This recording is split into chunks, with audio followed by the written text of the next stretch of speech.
Welcome to the Dynasty Happy Hour podcast. Pull up a chair and kick up your feet as you get ready to enjoy some of the industry's most entertaining and actionable Dynasty content on the planet. We're talking veterans, rookies, sleepers, and oh yeah, you know the crew has those dad jokes ready for you. So let's not wait any longer and bring on the host or some combination of Doug and Tyler. Welcome back to the Dynasty Happy Hour. It is playoff season, and hopefully you've made it. I know, Tyler, we had a nice rally in one of the leagues that we are in, and we made the playoffs and had an amazing, epic 240-point week. Literally, that might be dropping high the hammer score. like Cole Trickle. It might be. We got to look at the look. Did at that you league, just that do a was lot Days of Thunder reference? Because Of course, that I might did a be Days of Thunder reference. We got 2 episodes left with me, and you drop it now. Days of Thunder is a classic I'm dropping the hammer, Harry. in the Gunther family. That is a classic. That is Guilty one of the pleasure best. movie.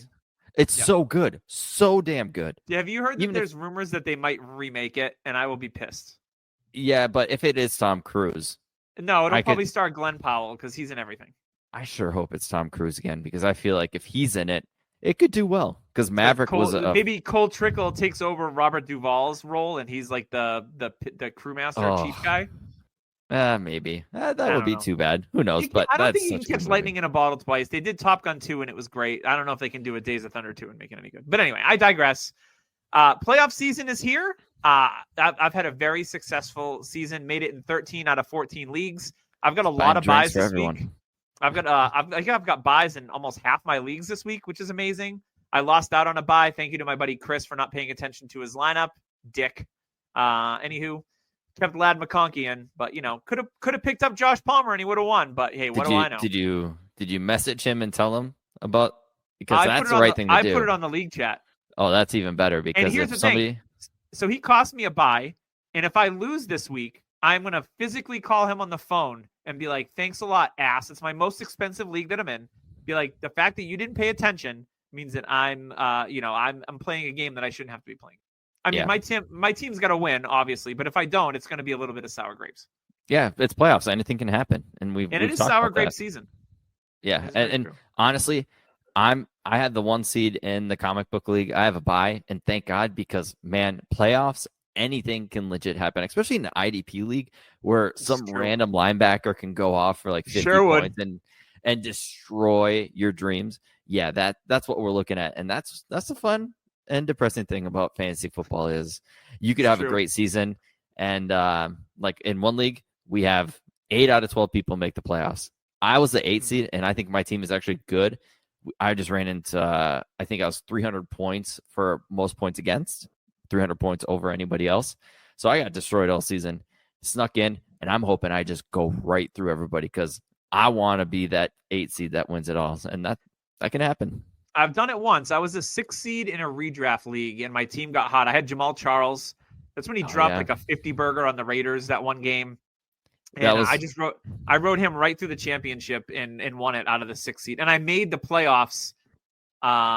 Like there was like a weird set of circumstances. I made it over the other team. There was like a last second score or something like that, and I got over on points. So I snuck in by the skin of my teeth, and then I won the whole thing. Hey, very satisfying. That's what it's all about. In one of my redraft leagues, one of my first ever one, I drafted Larry Johnson, picked up Jamal Charles for insurance, and he won me the title as well. So Jamal Charles, big fan. Yeah, I'm sure we'll talk about some players that I know. I picked up some players in my Dynasty League this week that you never know. They could help you win a championship, and we'll talk about them shortly. We are going to get into some injury news. We have some unfortunate news about the first running back selected in the draft this past year. Carolina Panthers running back Jonathan Brooks went down with a non-contact injury in the game, and I was like, oh, no. I was hoping it was going to be something minor. No, he retore his ACL in the same knee that he was just recovering from. Yeah, I mean, Jonathan Brooks was an end of the first, early second Superflex pick. They re-signed Chuba Hubbard to that 4-year deal. This is just heartbreaking for him as a player, but also for your dynasty teams drafting Brooks, knowing that he might not contribute in year 1 because of the ACL. And now it's realistic. You might not see him at all in 2025 either. Yeah, it happened late. Now, the people are saying like, oh, here we go, J.K. Dobbins. But they're also the same people that said J.K. Dobbins is worth a late first now. So let's pump the brakes on saying this guy's career is over. Sure. Jonathan Brooks is also very young. If he was one of these older 23, 24-year-old rookies, I'd be like, damn, like that sucks.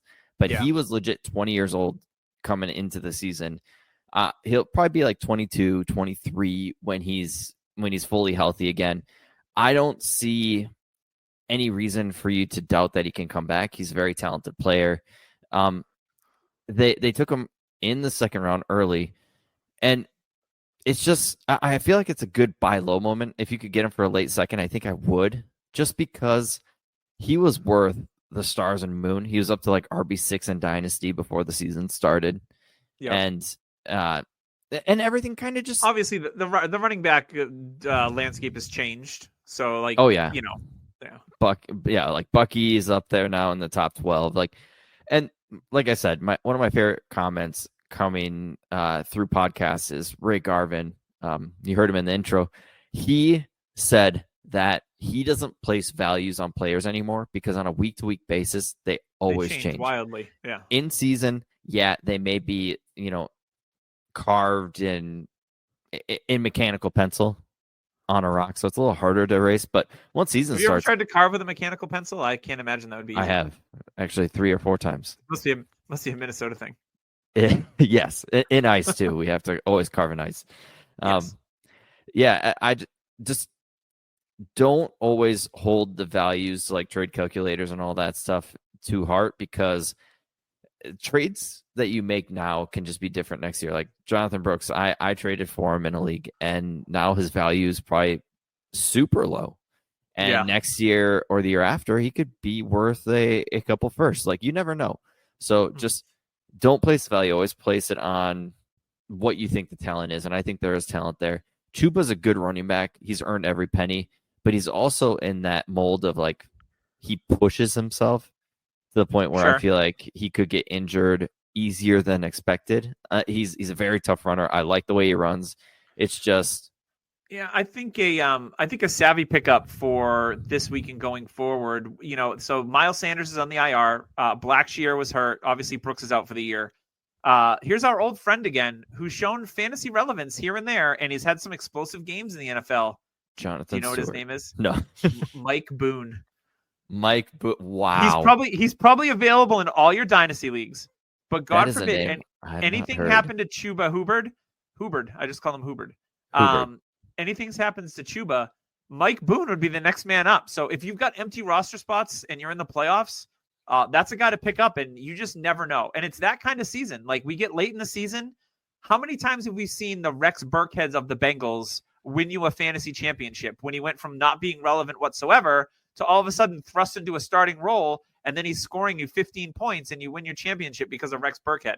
I know, because I've done it. Yeah, Sincere McCormick is looking like that now. Like, I was like when pickups were happening, and we just got him in a league. Yeah, and I sat there and I go, I don't know. Like, that's what I've always been bad at, because I undervalue running backs so much that when I see them on free agency, I'm always like, no. You gotta stop with that. Yeah, and I'm learning that. But then yet you look at the season and look what's happening. Guys like Isaiah Davis are starting to become something, and Patrick Taylor is fantasy relevant. Yeah, who would have thought? Israel Abanikanda is in a conversation to possibly. I really liked him too coming out of Pitt. I like Izzy too. Yeah. So all right, let's get to some more injury news, and we'll talk about those guys shortly. Las Vegas Raiders quarterback Aiden O'Connell was ruled out of the game. It looked like a serious injury, but now there's talks that he might start this week. So who knows? If Aiden O'Connell is out, then it's going to be Desmond Ridder going forward for the 2-win Raiders. Good luck with that. He's going with that old Mac Jones feel, where you thought Mac Jones' leg was literally torn off the bone, and then he's like, "Not mine." Yeah. They put his left leg in an air cast and everything, but he's going to try and play this week, so keep an eye on that. And not that it really matters all that much, because they're both not great. I mean, Aiden O'Connell's okay. Chargers quarterback Justin Herbert suffered a leg contusion in their loss to the Chiefs, and also tight end Will Dissly suffered a shoulder injury and did not return. It looks like Dissly's going to be out for multiple weeks. So it looks like he's not going to be reliable. But while we're here, I know who flashed for me in that game. Something called Stone Smart. With 2 T's. Let's not forget that. He looked like a smaller version of Donald Parham out there. For me, with his size, he reminded me of a lot what we wanted Irv Smith to be. Just right like spot. A Delaney Walker. Yeah, and I mean he's been brought up at least Irv Smith. He's been brought up like 2 times. Stone Smart, and it's always at the end of the season when everybody's beat up, and it seems like the past couple of seasons, it's like, who is this guy?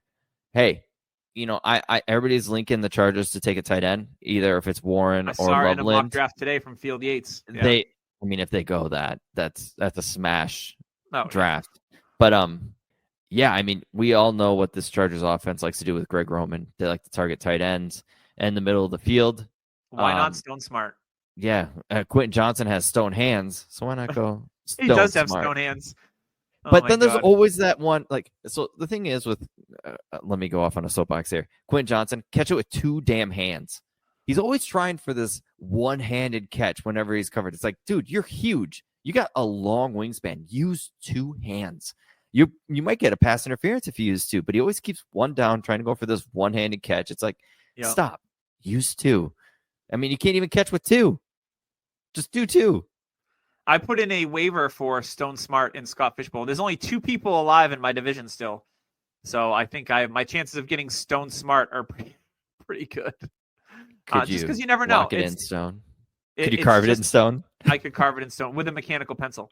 I don't even know where that came from, but so Stone Smart is a guy that could be fantasy relevant that literally comes out of nowhere. Here's a guy. Here's a guy. His name's Stone. He's going to be good. Rams receiver Demarcus Robinson didn't return against the Bills. We had New Orleans Saints quarterback Derek Carr suffered a left hand injury by taking a fall. It looks like he's going to be out multiple weeks. They should just tell him he's out for the season because nobody cares. So apparently, rumor has it that if he can't pass a physical, he doesn't get his 30-something million due. And I feel like the Saints are going to finagle their way of getting out of this contract. I mean, Jake Haener's not good. Rattler. I could see Sam Darnold as a Saint. Me too. I'd be a good pickup. Yeah. And I could. The thing is, I think the Saints are going to go the route of the Raiders and keep Rizzy, the Rizzler. They've played well under him. Yeah. And Rhode Island native, by the way.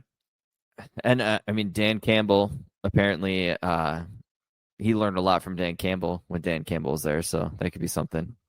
That's true. So for me, Derek Carr, he hurt his wrist trying to hurdle over 3 people. Smart. I mean, we all know Derek Carr is very durable, very smart. It's the mascara. Yeah, it is. But oh no, the Saints, that sucks for you. One positive note is Kendra Miller out of the doghouse into the end zone. And I mean, we'll hit that, but stealing my Alvin Kamara touchdowns. I still think Kendra Miller is a buy, but he's getting to the approach that he's got to be pretty cheap. Yeah, he's hitting that point though. Where I feel like he's starting to get some relevance where people are gonna be like, maybe I should just hang on to him because usually the people that have him are the people that were fans. They've hung on to him this long. Yeah. They spent a early 2nd round pick on him. And that's another player where if you look at Jonathan Brooks, that's a running back that he's in his 3rd year. Is it 2nd or 3rd? Miller's in his 2nd year. 2nd, okay, but end of the 2nd of his career, and we thought this guy is he was an early 2nd round pick, and we thought he was toast. And hey, look, he was a very young player too. So don't give up on Jonathan Brooks. Don't think he's dead in the water. Don't think he's J.K. Dobbins. And going back to Jonathan Brooks, I just remember my thought. What do you think the surgeon was thinking when he saw that? Because he definitely fucked up. He did not do a great job because that cut that he made shouldn't have caused that injury unless he's got Todd Gurley knees. I feel like the only ACL football surgeon is Dr. James Andrews, right? If you didn't go to him, what are you doing? But he did in college, so maybe some oh, that's true. Maybe it was an intern. Yeah. I got this. Don't worry. I just watched a YouTube video on how to repair this thing. I got it. He's got his iPad up. Well, okay. Incision here. To wrap up injuries, we did have a couple other running back injuries. The Niners are now on their running back 5 on the season after Christian McCaffrey, Elijah Mitchell, Jordan Mason, and then Isaac Guerrero, who I think he was RB2 on the week, and then he hurt his foot. He was questionable following his exit, but he did not return. And they play Thursday night, so it looks like we're going to get some sort of Patrick Taylor, Israel Abanikanda game here on Thursday night against the Rams, which could be a nice matchup. So keep your eyes on that one. And Patrick Taylor was available in some dynasty leagues too. So if that's a guy that, is still available for you, then go pick him up if you can. And then the Tampa Bay Buccaneers running back Bucky Irving hurt his back and did not return against Las Vegas. And in his stead, Rachaad White balled out. He got carries. Sean Tucker wasn't a factor in the game. So it's going to be interesting to keep your eye on the Bucky Irving news. If Bucky Irving plays, I'm starting him because he's got such a great schedule. But if he doesn't, Rachaad White could easily go from he's been a fringe RB 2-3 to being an RB1 the rest of the way. He could be Rachaad White could be a league winner. Yeah, and we all thought it was Bucky. I still really like Bucky. And man, just go talk to Shaq. Get some icy hot pads on that back. We've all dealt with that tightness in your back. I got beat the hell up during soccer, and I'm not comparing myself to Bucky Irving, but I've got tightness in my legs, and it sucks. And it feels like any moment, like you're gonna get a Charlie horse or a cramp. So yeah. it sucks. But I also think if Tampa's smart with their schedule that they've got the Chargers this week, so that's a tough game. I would probably rest Bucky there. I mean, they're a game up on Atlanta for the division. If I'm them, yeah. I want Bucky for the last game or two of the season, and then going into the playoffs. So if I'm Todd Bowles, I know he doesn't say much. He's very quiet. He's very stoic. I would probably rest Bucky for a week or two and just roll with White and Tucker and then go from there. Because if they get Bucky healthy for the playoffs, Tampa could host a home game, which would be great. But that makes them the most dangerous is when they have Bucky Irving on the field. Yeah, I completely agree. Yep. I don't think there was any other injuries that happened during the week. I mean, we've got some players that have been missing time and things like that, but that's all well-known stuff. Yeah, like Bryce Hall could be. Yeah. Oh, yeah. Bryce Hall. Yeah, we talked about that a little bit before the pod. There was a tweet that came out that Bryce Hall's he's struggling a bit overcoming the issue that he's having with his knee. It's called the offense. They say they're not going to shut him down, but guess what? Like their offense, I mean, they scored a lot of points last week without Bryce. Braylon Allen and Isaiah Davis pretty much split the backfield 50-50 across the board with carries and targets and routes run. So I will tell you this. Isaiah Davis is a guy that I liked in the pre-draft process. He went in the fifth round, and I've got him on a couple. Yeah, I've got him on a couple of taxi squads, and I was bummed when the Jets drafted him. Obviously because they already had Bryce Hall there. They drafted Braylon Allen, and then Davis was just kind of buried. But here's the thing at running back. This is why in Superflex leagues you draft quarterbacks late, right? And in Superflex leagues you draft running backs late. Because this is what happens almost every single year. It's the same with quarterbacks, right? Year. We've gone through 65 different starting quarterbacks in the league. Well, we've probably gone through just as many starting running backs when you think about it. Like there's very few teams that have the same guy. I mean, well, there's not very few, but probably at least half the teams right now are using different starters than they did on week one. So this is why you stash guys that you like Sean Tucker. I mean, I know it took him a little bit longer, and he's been fantasy relevant here and there. Isaiah Davis, Tyrone Tracy, Bucky Irving. Like, this is why you take guys in the 4th and 5th rounds because you just never know. And stash them on your taxi. Don't get impatient because at the end of the season, opportunity can knock. And that's when you want to open the door and be like, all right, you're promoted and now you can play and hopefully help me win a championship. Yeah, I completely agree. And I've definitely changed my stance on that. I used to be tight ends and quarterbacks used to be my late flyers.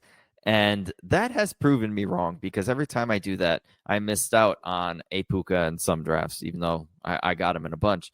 Or I missed out on these late round running backs like a Kyron Williams or a Chuba, just because I'm thinking, I could go tight end here. I could go, I think I could get that next quarterback that just comes out of nowhere, that Purdy.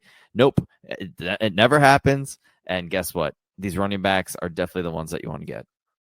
Yeah, Isaiah Davis just looks like he has an extra gear. He reminds me a little bit because of his size and his stockiness.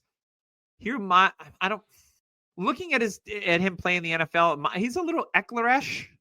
Austin Eckler a little bit. He's 6 foot, 6'1", 210, 215. Yeah, just the way that he runs is like he's very compact. Like runs low. He runs low. He's compact. Like maybe like a Devonta Freeman a little bit. like if that makes sense. Yeah, I get it. Yeah, so I mean, but I liked what I've seen, and I was able to pick him up in a league that we run, that we run, but that we're in together. And I was like, boop, right on the taxi. Like I've got dollars to spend, might as well, and see what happens. You never know, because Braylon Allen, who everybody loves, who I still really like, yeah, same. He's very, very young, and I think the difference that we see between him and Davis is an older prospect. He's older, yeah. Had a lot of snaps, but his vision is better. He knows how to get to the hole quickly, and he knows where the hole's going to be. Braylon Allen's got all the natural ability, and he's more of I'm just going to run to where I was told. Davis can kind of improvise, and he's got better vision. Yeah, he's got good wiggle to him. Yeah. For sure. All right, what do we want to talk about this week from observation? We've talked a little bit about some of the running back landscape, right? With what's going on. We even threw in some smart talk, so that's always I do want to hit on Bryce Young, because for sure. Yeah, he looks great again. He looks like a different player. You can see it on the field, and I think it's all mental. So like when you saw Tua with Flores, and you just knew that the team didn't really want Tua at that time.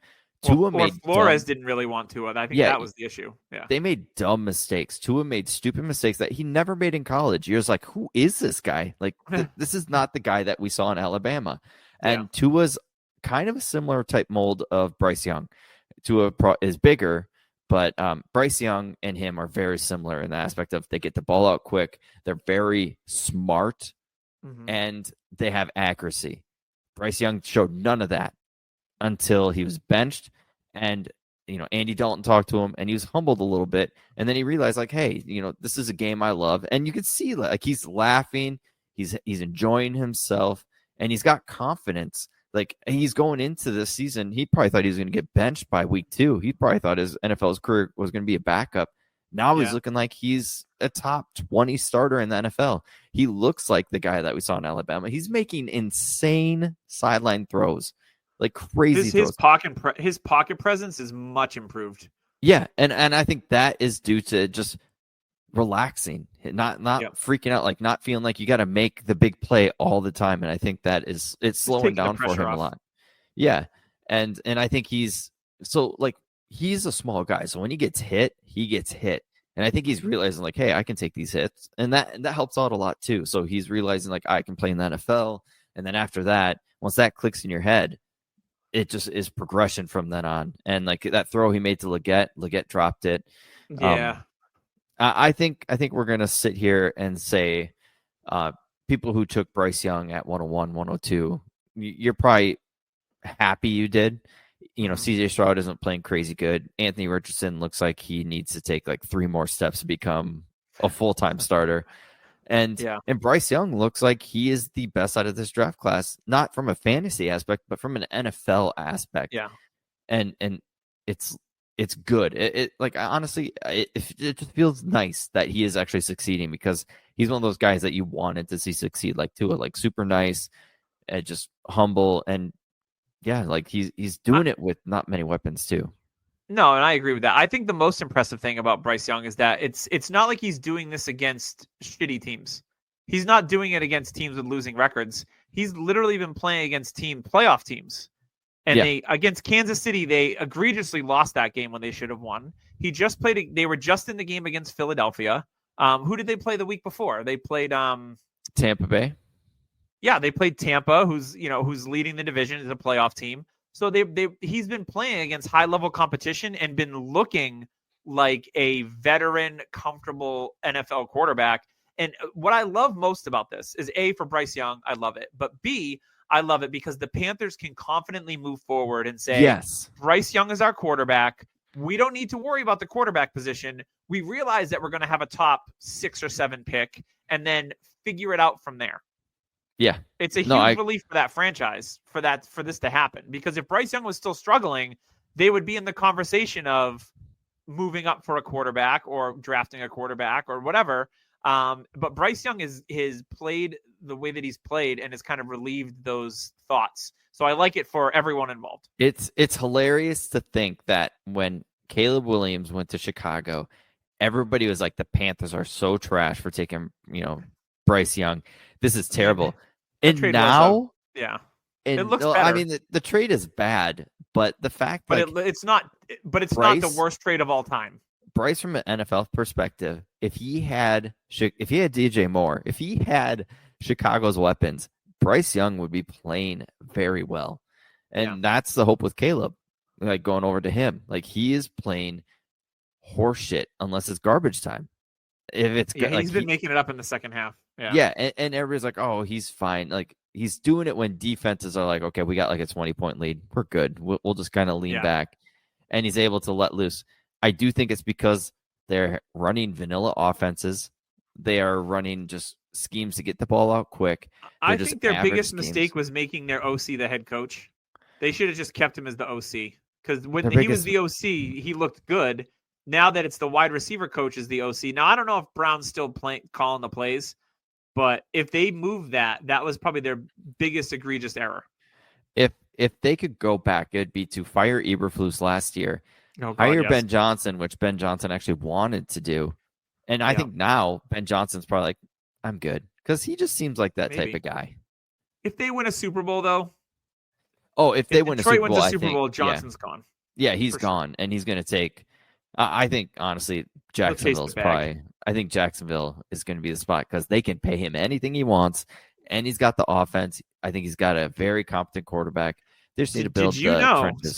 Speaking of Jacksonville, did you know that Brian Thomas Jr. is now your number 9 receiver on the season, with Malik Neighbors right behind him at 10? So a couple rookies in the top 10. That's I know it's a down year for receiver scoring, and Jamar Chase he's up 80 points on Jefferson for the season. Like he's having a historic wide receiver at the right time. He is going to get paid. When he was probably offered the exact same amount as all he probably asked for was Jefferson money. Honestly, probably. Like he probably went up to the Bengals, was like, hey, give me like $1 million more and I'll sign. Bengals, you learn from these mistakes, because he's going to ask for probably $5 to $10 million more than Jefferson, and then you can drop down from there. But yeah, he's going to be the highest paid receiver. He deserves it. And apparently T. Higgins could stay there too, which who knows? Burrow. Here's the thing: the cap is funny money. Burrow can transfer $40 million of his salary into a signing bonus, and then boom, you just freed up enough money for T. Higgins. It could happen. I don't know that I would do it. Their defense needs so much that I don't know if I would invest that kind of capital in Chase and Higgins. And the Bengals and Burrow. The Bengals never pay people unless they're Burrow and Chase or players like that. So, apparently, also rumor has it from, I forgot where I heard it from. People are saying that the Patriots are going all in on Higgins.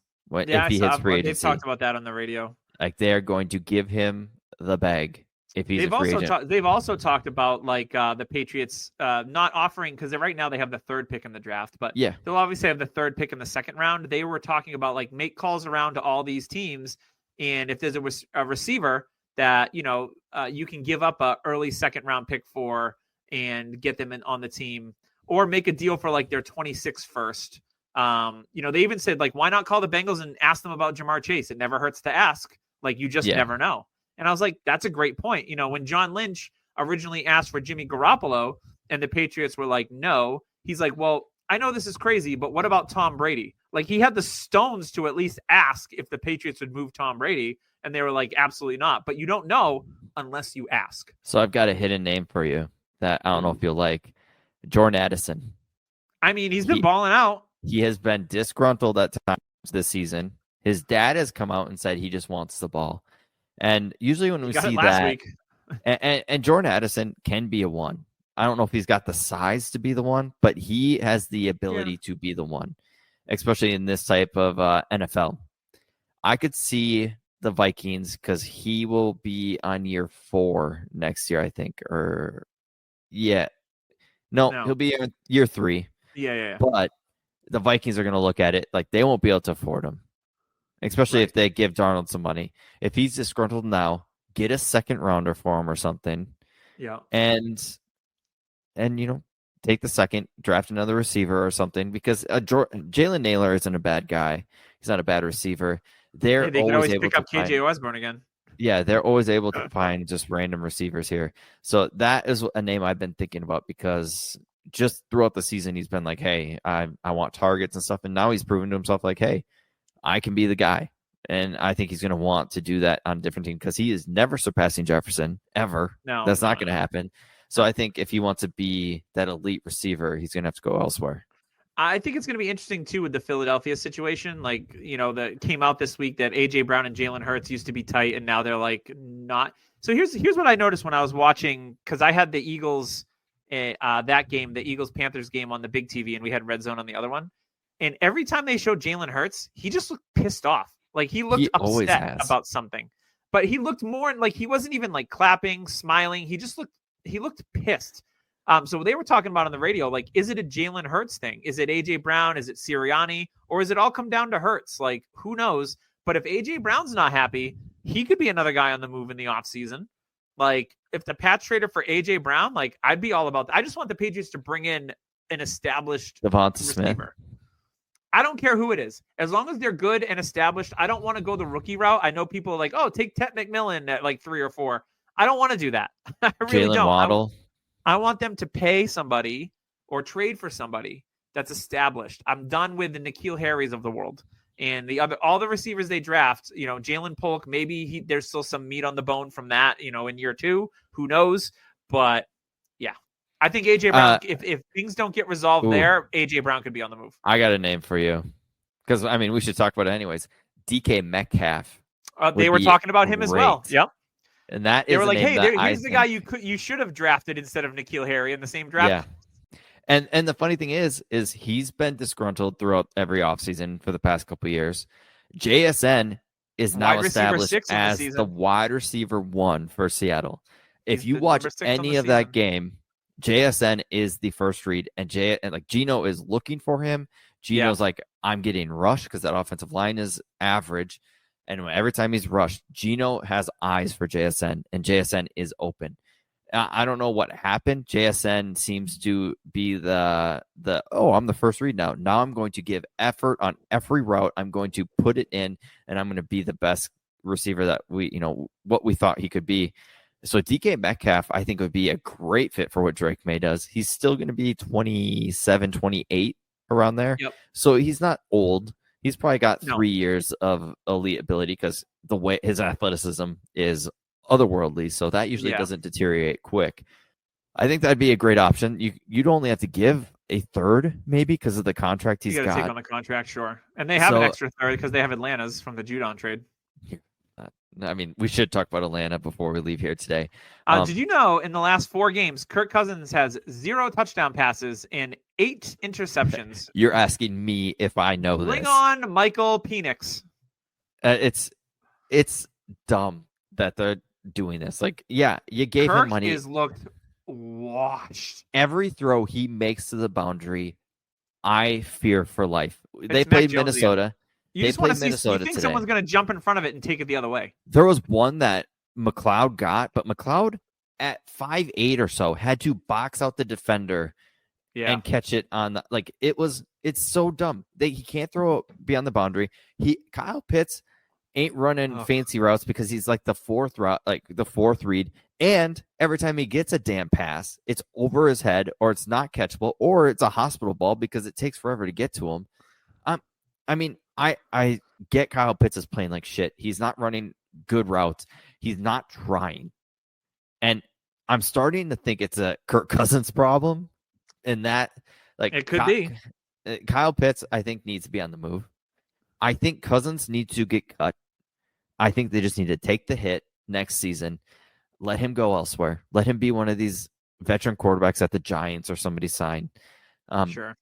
And I don't know. Cousins doesn't have the power anymore. We see it with Rodgers too, just to a lesser extent with Rodgers. The Achilles is people are like, oh, it's just an Achilles. They'll be fine. No. And when it happened, I was like, no, they won't, because you need your lower body. It's just like a pitcher in baseball.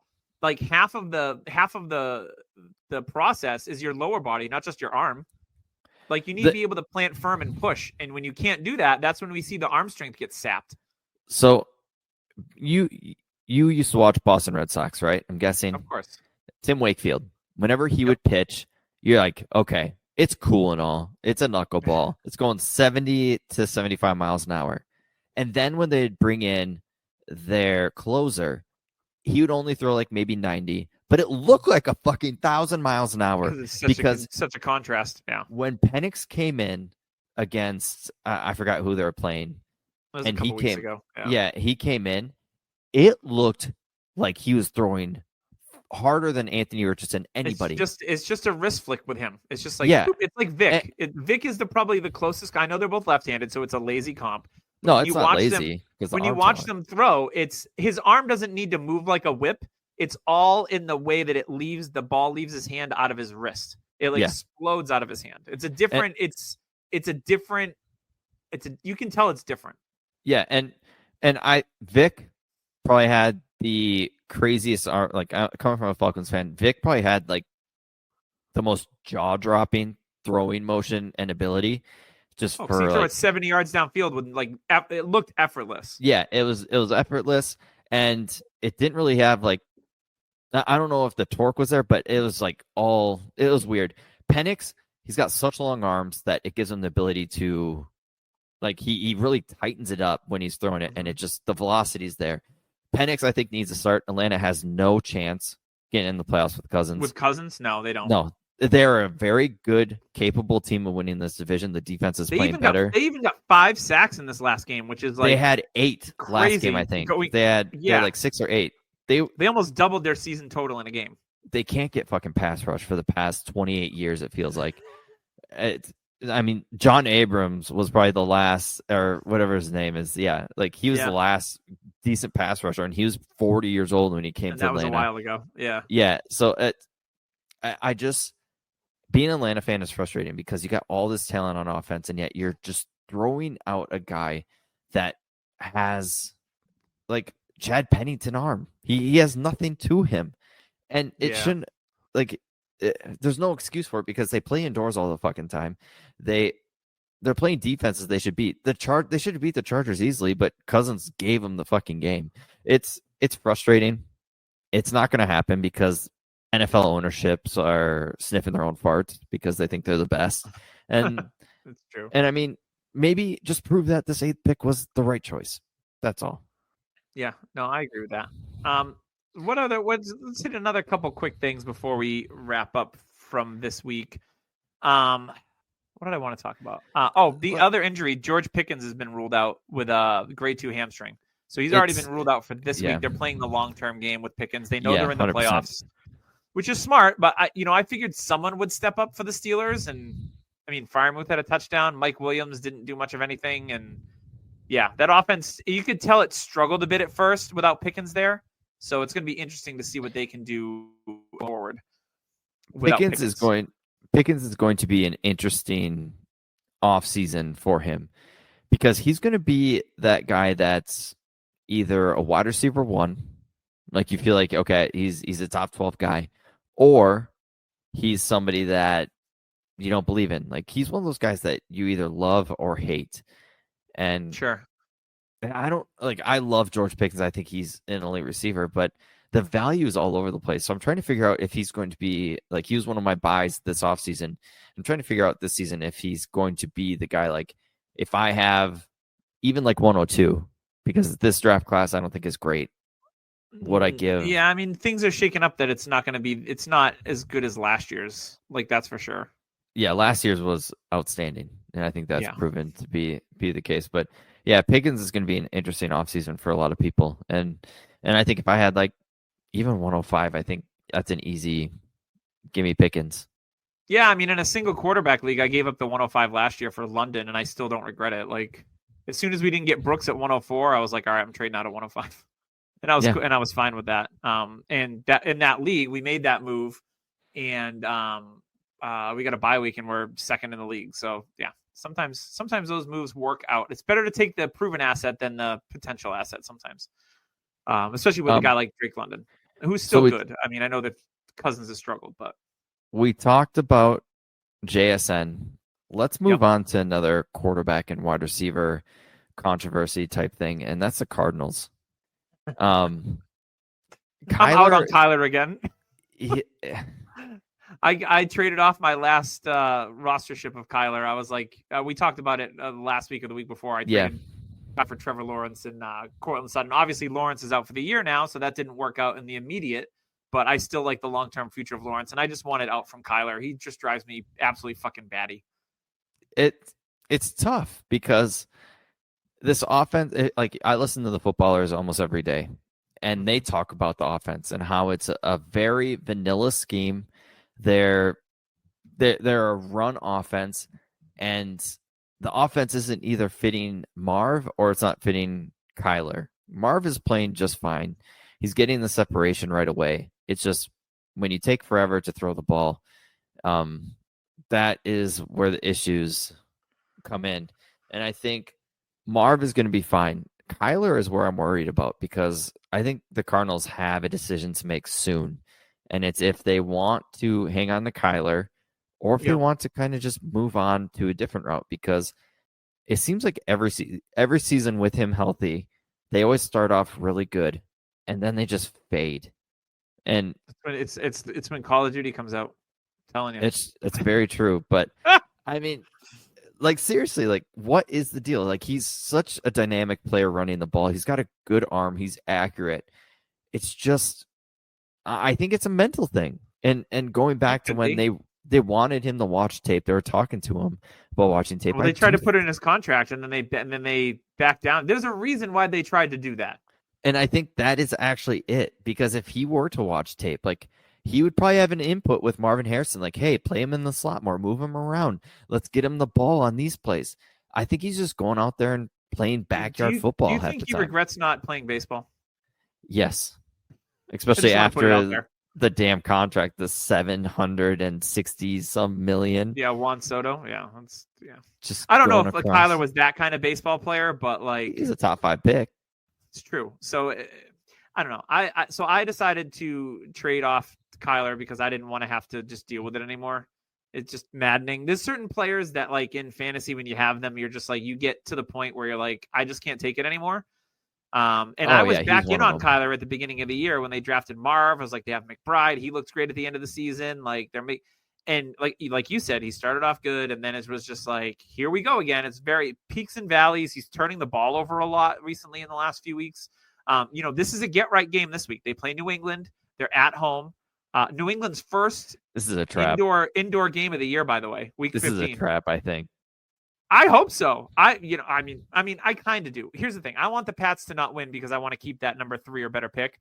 Ideally, I want the Pats to get into the top 2 so then they can trade out for one of these quarterback needy teams. Yes, that's what I want to have happen. It probably won't.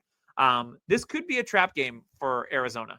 They should beat the Patriots, but you never know. So as much as I want them to win, I don't. It's very conflicted to be a Patriots fan these days. I want to do what's best for the long term of the team. But yeah, I think it's going to be it should be a get right spot for some guys. But like you said, it could be a trap game where they're just like, if they just came off a big win and then the Patriots come to town, I'd say it's more of a trap.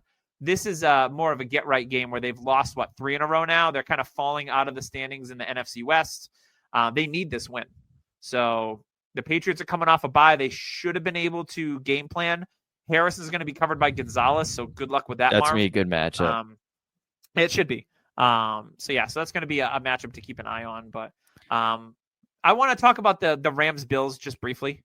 Yeah. Because that was the game of the week from a fantasy. Josh Allen had the number 1 quarterback performance of all time in that game. 55.1 points, just absolutely absurd. And it would have been nice for my buddy Chris to set a lineup because he had Josh Allen and he would have won. So thanks. Wow. Yeah. Wow. Okay. That's Josh ridiculous. Allen and he lost. But he was also against Burrow, Chase, and Chase Brown. That's what he got paid off though. He had to have gotten paid off because that, like, you don't sit Josh Allen ever, first of all. Well, he didn't sit him. He played him, but he still lost. Oh, I mean, damn. You have 55 points from your quarterback and you lose? What are we doing? I think he might be the only person in the world that lost with Josh Allen in his lineup. Yeah. Josh Allen, he struggled a little bit early in the season, but he has righted the ship. If anything, Buffalo's proven that they don't need a Stephon Diggs type receiver. They can spread the ball around. In this game, Khalil Shakir has the big game. He had that big 50-yard touchdown, which helped me personally win in a league. So thank you, Khalil Shakir. Shout out to you and your fam. No Kincaid in this one. Amari Cooper looks good. I played him in DFS. I thought this was a get right game for him, and it was.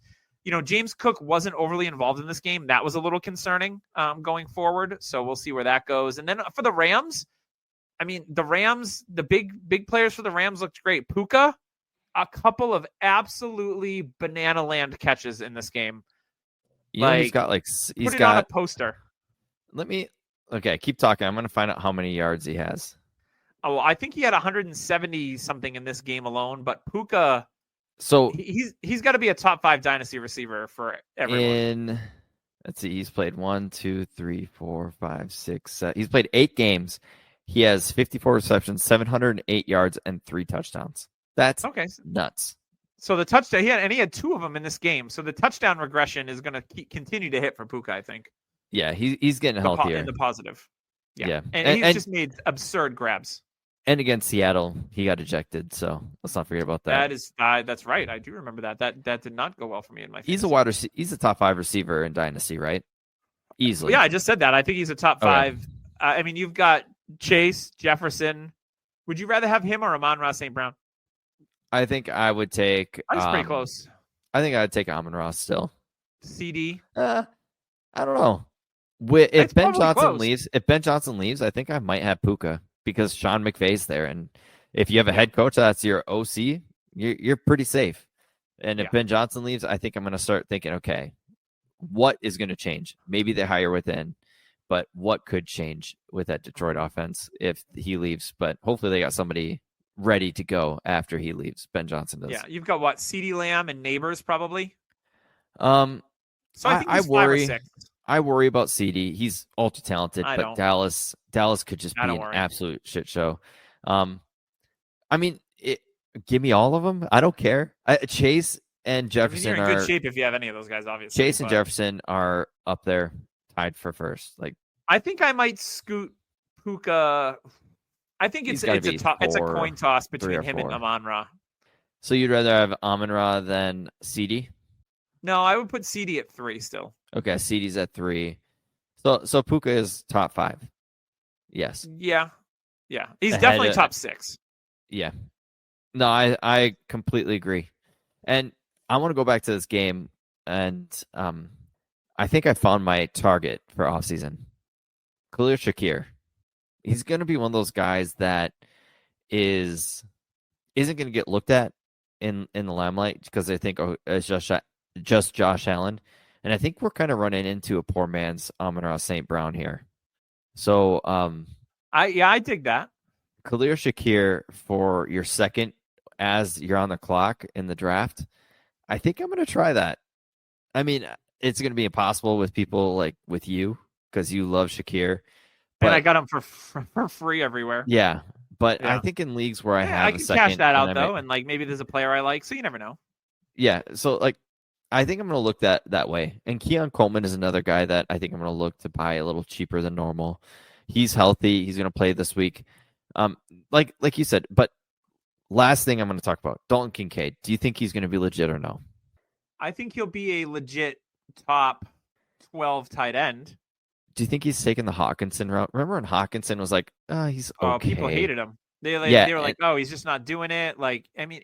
So he needs to change the scenery type of thing, or is he going to wait until year 3? It could be year 3.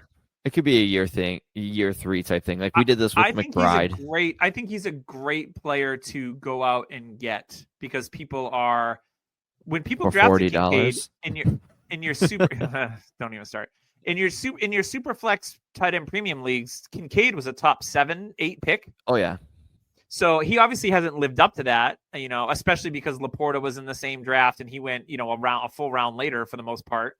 And then you've got Bowers this year. So Kincaid is one of those guys that it could not fully click until year 3, maybe even year 4. So if you've already got a good established tight end on your team, say you have a Hawkinson, right? And you can flip somebody or maybe some auction budget and get a Kincaid because this tight end class is good. So when people are all jazzed up and got, sweatpant boners about, Warren and Loveland and some other guys, that's when you want to pounce and get Kincaid much cheaper than he would have cost at the beginning of the season because he was everybody's favorite tight end this year going into redraft. I'm like, Kincaid, he's going to be a top 5 guy. and it didn't work out that way. So yeah, I'm still in on trying to buy Kincaid at a discount if you can. Yeah, I agree. Him and Sanders for the Panthers are probably the two, and Theo Johnson. I'll give you a trio. Are probably like these guys are going to be big time sleepers for a lot of people next year. I agree with that. All right, that is going to wrap us up for this week. Tyler, it has been a pleasure as always. We will be back next week to talk about the first week of the playoffs and everything that happened. There's no bye weeks this week, so there's no 6 teams on bye and all that jazz. We'll update you briefly on how we did in the playoffs, just because, the only people that care is us, and we love to hear ourselves talk about our own teams. Yeah. That's what everyone does, let's be honest. But we will be back next week, so make sure you drop us a little review and rating on iTunes. That would be very, very helpful. We may or may not have an update on the future of the show by the end of Tyler's run, so I may post some things on X about that. We shall see. Going to take a little bit of a mental break after the season is over, but stick with us. We're still bringing you content. We're still chopping it up. We're still giving you all the tools you need to do to make a difference in your league here at the Dynasty Happy Hour. So thanks for joining us, and we will see you next week on the Dynasty Happy Hour.